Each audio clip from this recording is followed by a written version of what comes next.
우리 귀한 맥주절에 함께 예배하고 감사하는 모든 성도들 위해 하나님의 온전하신 축복과 은혜와 감사가 넘치시기를 주님의 이름으로 축원합니다. 오늘 본문은 10명의 나병 환자 이야기입니다. 예수님께서 예루살렘으로 가시기 위해서 사마리아와 갈릴리 사이로 지나가시다가 한 마을에 들어가시게 되었습니다.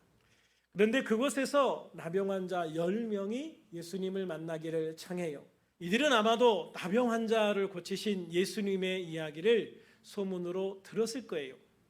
그럼에도 혼자 가기는 용기가 나지 않으니까 모으는 거죠. 같이 갈 사람, 야, 나 혼자는 떨려서 못 가겠어. 거기에 가서 또 내가 무슨 봉변을 당할지도 모르잖아. 그러니까 같이 갈 사람 해가지고 10명을 모아서 같이 오지 않았을까. 이거는 그냥 제 추측입니다. 당시 나병 환자는 사람이 살고 있지 않은 곳에 모여 살아야 했습니다. 마을로 들어올 수가 없었다는 이야기죠. 그러니까 이 나병 환자들이 나병에 걸리지 않은 사람들 앞에 나타난다는 것 자체가 굉장히 큰 모험이고, 마을 근처까지 내려온다는 것은 정말 목숨 걸고 내려오는 것이었어요. 그래서 아마 이들은 혼자보다는 여러 명이 같이 오는 것을 선택을 했던 것 같아요. 아무래도 혼자 오는 것보다 여러 명이 오면 그래도 좀 용기가 생기고 서로가 위로가 되잖아요. 그들이 예수님이 오실 것으로 예상되는 곳에 얼마 동안 기다렸다는 생각이 듭니다. 그렇게 하염없이 예수님을 기다리던 그들 앞에 드디어 예수님 일행이 보이기 시작하죠. 그들은 예수님 일행 앞으로 다가올 수 없기 때문에 멀리 서서 소리를 칩니다. 예수 선생님이여, 우리를 불쌍히 여기소서. 예수 선생님이여, 우리를 불쌍히 여기소서. 그들은 목이 터져라 외쳤을 겁니다. 그들이 몇 번을 반복해서 예수님을 향해 소리쳤는지는 아무도 모릅니다. 그러나 아마도 예수님이 돌아보시기까지, 예수님이 그들을 향하여 돌아보시기까지 그들은 자신들을 불쌍히 여겨달라는 이 외침을 멈추지 않았을 겁니다. 그리고 드디어 예수님께서 그들을 향해 얼굴을 돌리시죠.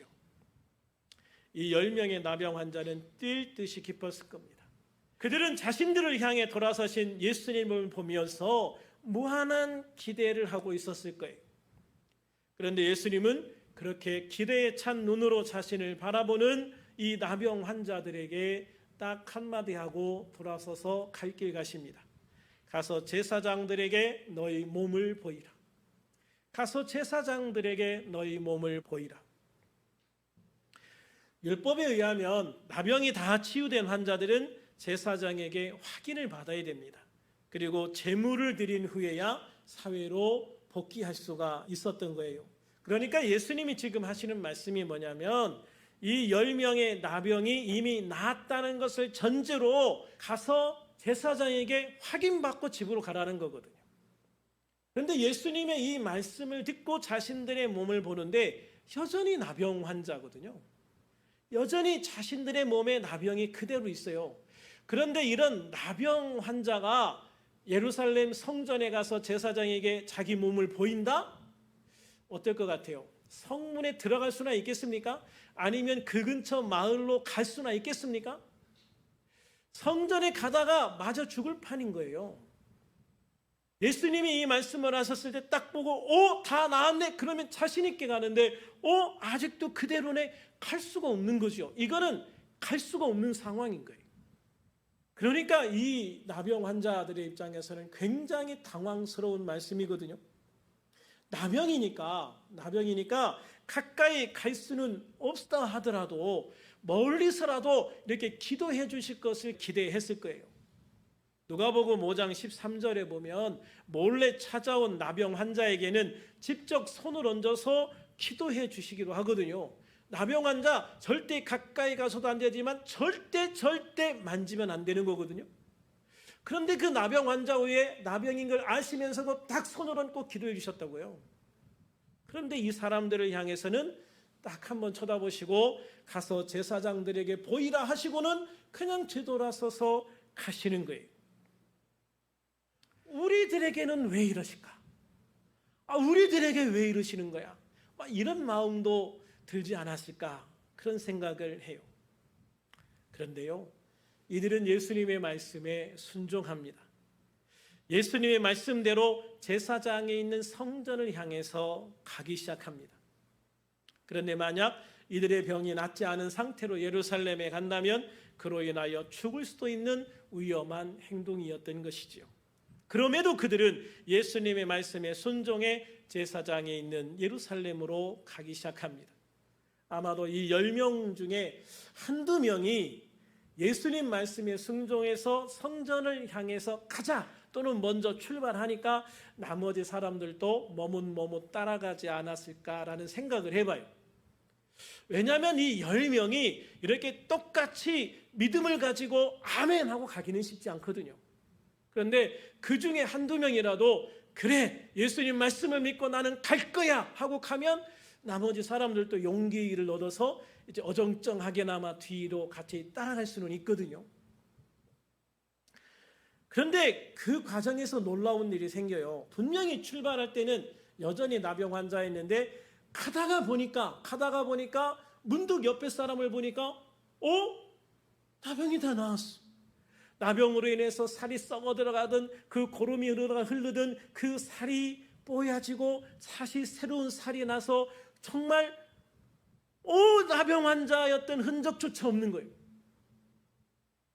야, 너 나병 나은 것 같은데? 야, 너도 나은 것 같아? 나도 나았어? 어느 순간 보니까 거기에 있는 10명 모두가 다 나병이 나은 거예요. 할렐루야. 엄청난 기적인 것이죠.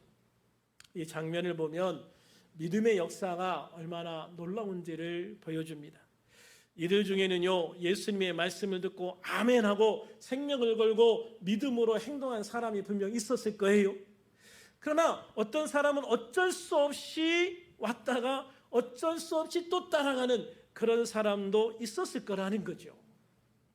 그런데 그 중에 믿음이 좋은 사람만 고침을 받은 것이 아니라 모든 사람이 고침을 받은 거예요.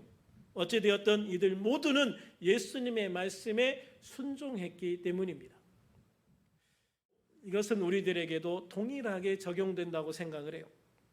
우리 중에 믿음이 있어 믿음으로 도전하고 믿음으로 순종하고 믿음으로 기도해서 믿음으로 앞장서 나가는 성도가 있어요. 그리고 우리 중에는 그런 믿음의 사람들을 따라가는 성도들도 있을 수 있죠. 그런데 우리들 모두가 결과적으로 주님의 말씀에 순종하는 행동을 하게 된다면 순종의 열매가 맺히게 되어지는 거예요. 우리들에게도 이것이 굉장히 중요한 거예요. 우리들 모두가 다 똑같은 믿음으로 순종하며 나갈 수는 없어요. 그건 불가능하다고 생각을 해요. 그렇기 때문에 믿음으로 앞서가는 성도들이 필요한 겁니다. 그리고 나머지는 그런 앞선 성도들의 믿음을 따라가는 거예요. 그래서 어찌되었든 함께 하나님의 역사를 경험하는, 하나님께 순종함으로 하나님의 역사를 경험하는 공동체가 되어지는 것이 중요하다는 것이죠.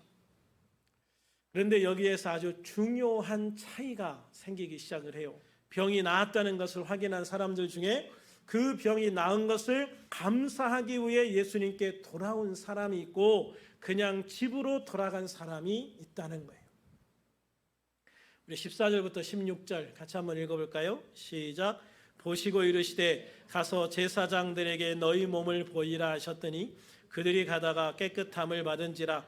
그 중에 한 사람이 자기가 나은 것을 보고 큰 소리로 하나님께 영광을 돌리며 돌아와 예수의 발 아래 엎드려 감사하니 그는 사마리아 사람이라. 아멘. 그렇습니다, 여러분. 10명의 나병 환자 모두가 제사장에 보이러 가는 도중에 완전하게 나음을 받았습니다. 완전하게 치유가 된 겁니다. 얼마나 기뻤겠습니까? 그래서 그들은 당연히 제사장에게로 달려갔을 겁니다. 제사장에게 자신이 완전히 치유됐다는 것을 보이고 확인을 받고 집에 돌아갈 수 있기 때문입니다. 그들이 집을 떠나온 이후에 얼마나 가고 싶은 집이었겠습니까? 얼마나 보고 싶은 가족들이었겠습니까? 그러니까 정말 1시간이라도 빨리 집으로 돌아가는 것이 그들이 가진 정말 가장 귀한 소망이었을 겁니다.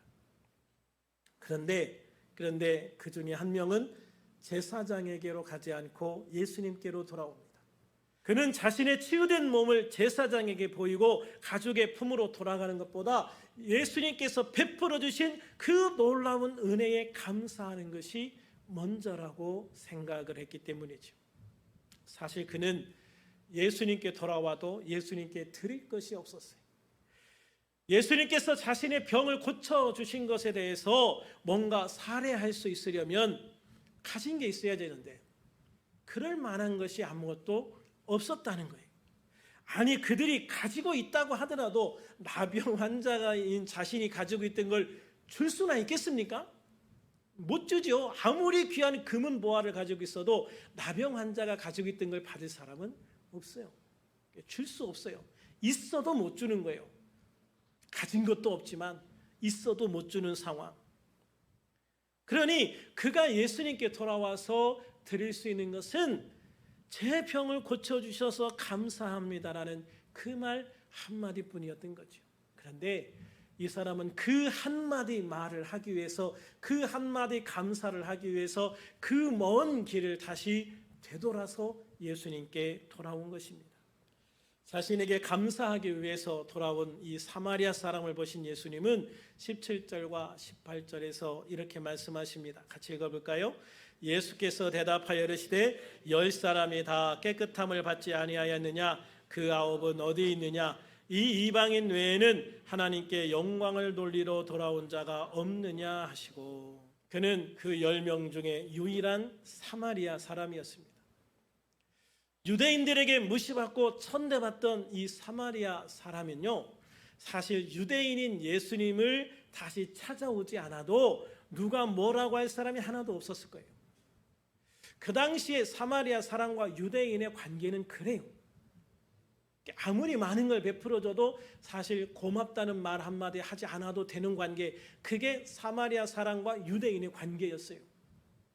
그런데 참 놀라운 것은 그 사마리아 사람 9명의 유대인은 돌아가고 감사하지 않아도 될 사마리아 사람 1명만 예수님께 돌아왔다는 거예요. 예수님은 그 10명이 다 치유받았는데 돌아와 감사하는 사람은 이방인인 이 사마리아 사람 1명뿐이냐? 그 9명은 도대체 어디 있느냐라고 한탄하시죠. 여기에서 예수님은 당신에게 감사하기 위해 온 사마리아 사람들의 행동을 하나님께 영광을 돌리는 행위로 말씀하고 있어요. 그렇습니다. 우리들이 하나님께 영광을 돌린다는 말을 많이 하죠. 하나님 영광을 돌립니다. 그런데 도대체 하나님께 영광 돌린다는 것이 어떻게 하는 걸까? 예수님이 우리들에게 베풀어 주신 구원의 은혜에 감사하는 것, 바로 그 감사가 하나님께 영광을 돌리는 것이다 라고 말씀하시는 거예요. 예수님은 이 말씀을 하시면서 아주 중요한 말씀을 하십니다. 19절입니다. 시작. 그에게 이르시되 일어나 가라, 내 믿음이 너를 구원하였느니라 하시더라. 내 믿음이 너를 구원하였다라고 말씀하십니다. 육신의 치유를 받고 그 은혜에 감사한 이 사마리아 사람이야말로 육신의 치유뿐만 아니라 영혼의 치유, 영혼의 구원도 받았다라고 선포하시는 것이죠. 이 사마리아 사람이 예수님께 돌아온 것은 자신의 치유를 통해 예수님이 메시아이심을 믿었기 때문일 거예요.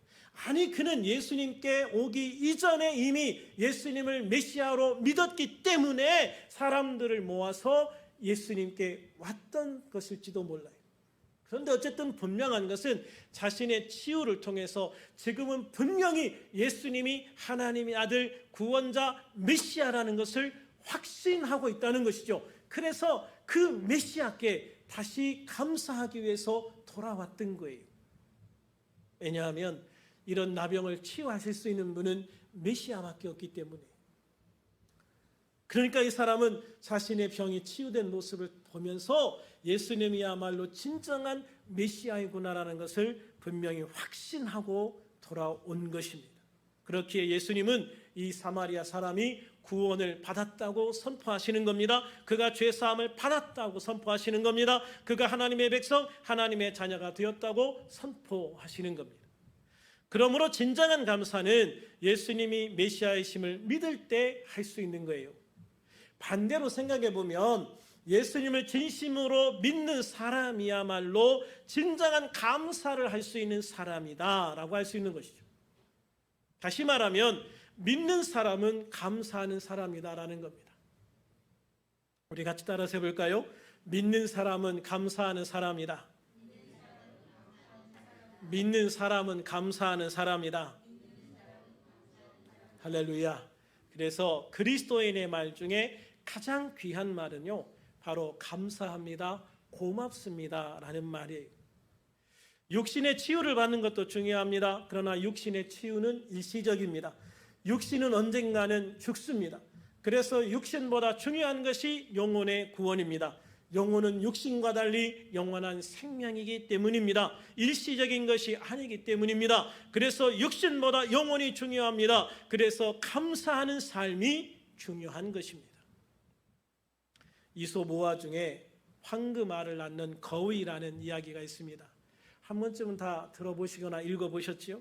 황금알을 낳는 거위의 주인은 하루에 하나씩 낳는 황금알보다 이 거위 속에 왕창 들어있는 그 금을 갖고 싶었어요. 그래서 거위의 배를 갈라버리는 어리석은 결정을 한 거예요. 그러나 그 안에는 황금은 없었고 금 비슷한 것도 없었다. 결과적으로 그는 하루에 하나씩 얻을 수 있던 황금알마저 다 놓쳐버리게 되어지는 것이지요. 황금알만 좋아하고 황금알을 낳아주는 거위의 중요성을 망각한 어리석은 사람처럼 주님이 주신 일시적인 은혜만 기뻐하고 그 은혜의 근원이 되신 예수 그리스도를 망각하는 사람이 있다는 것이죠. 바로 그 9명의 사람들이 그와 같이 참으로 어리석은 자들인 것입니다.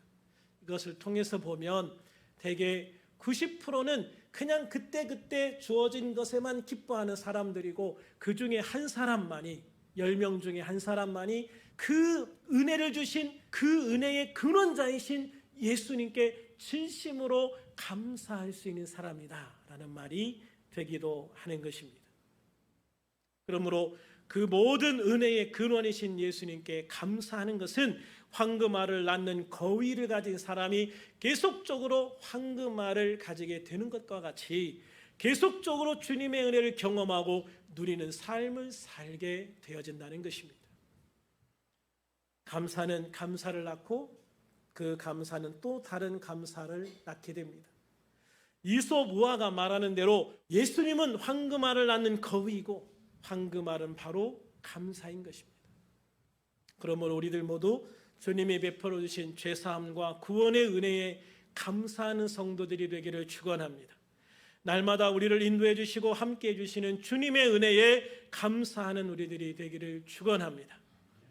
그래서 우리의 삶에 더 풍성한 주님의 은혜가 날마다 더하여지는 놀라운 축복을 온전히 누리고 감사하여 하나님께 온전한 영광을 돌리며 살아갈 수 있는 그런 우리들이 될 수 있기를 우리 주 예수 그리스도의 이름으로 다시 한번 축원합니다. 축원합니다.